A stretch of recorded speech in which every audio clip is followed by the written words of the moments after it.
Hello YouTube, Sam here from youtube.com/onlivegamer for the new Boston.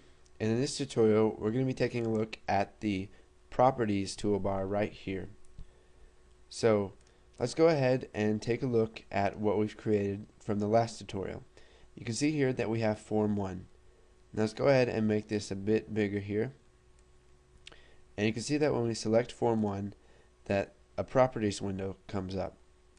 Now there's a lot of stuff you can do in here. First off, there's the name.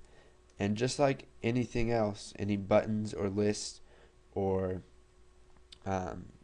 labels, you want to have a name for your form that's going to be easy to remember if you're going to be using more than one form. So we'll just call this one main form. Okay, so you can see that we've got a bunch of options right here. I'm just going to go ahead and cover some of the most important ones and the ones that you're going to use. So here we have the back color, where you can change the color of the back of your form. So let's make this a bit bigger so you can see what I'm talking about. We can change it to button shadow,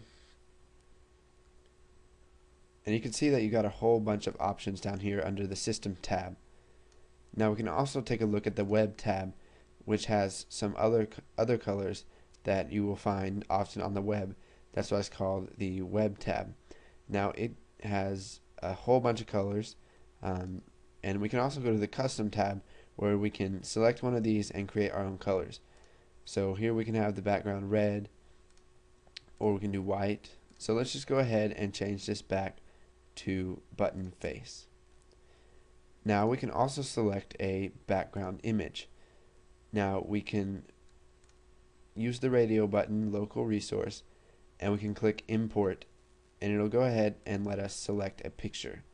So I'll just go ahead and go to my desktop, and we'll use a picture here from my YouTube page, and we'll just go ahead and click OK, and you can see here that it sets the background to that.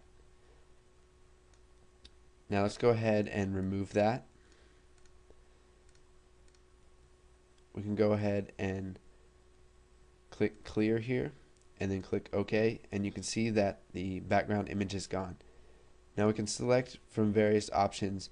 Whenever we put a background image on, we can have it tile, center, stretch, or zoom. Now let's scroll down a little bit. You can set the the color of the text that's going to be in your text box. You can select the icon. So let's just go ahead and use this icon. And I'm going to use this icon in one of the tutorials coming close to the end, where we're going to create a favorites viewer. You can set the form border style, which is sizable at the moment. You can set it to fixed 3D, fixed single, and basically what that means is that they can't resize it like this. It won't let them.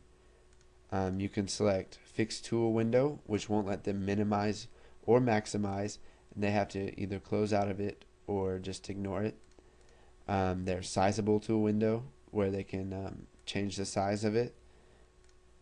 There's sizable, and let's go ahead and look at some more of the properties. You can set it to maximize box, true or false, so as to prevent them from maximizing the box. And you can see that when we run this program, let's say if we wanted to maximize it, it wouldn't scale up the buttons properly or anything else, and it would just make it look ugly. So if the buttons aren't going to auto size, then you may want to set maximize box to true.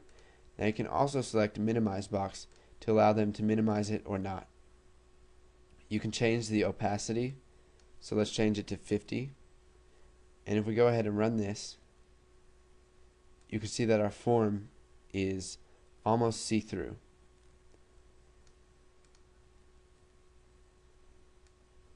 You can change the size. You can do it through the properties, or you can just do it by dragging one of these dots right here. You can change the text of it, so we can just type hello world here. And you've got what's called the transparency key. So if we go ahead and select something like this green, this lime green, and come up here and change the back color to that same color, you can see what we get. Let's go ahead and change the opacity back to 100%. So if we go ahead and run this, you can see that it gives us a form that is completely clear, except for the button and the title bar and the surrounding edges. So then when we click say hello, it works perfectly fine.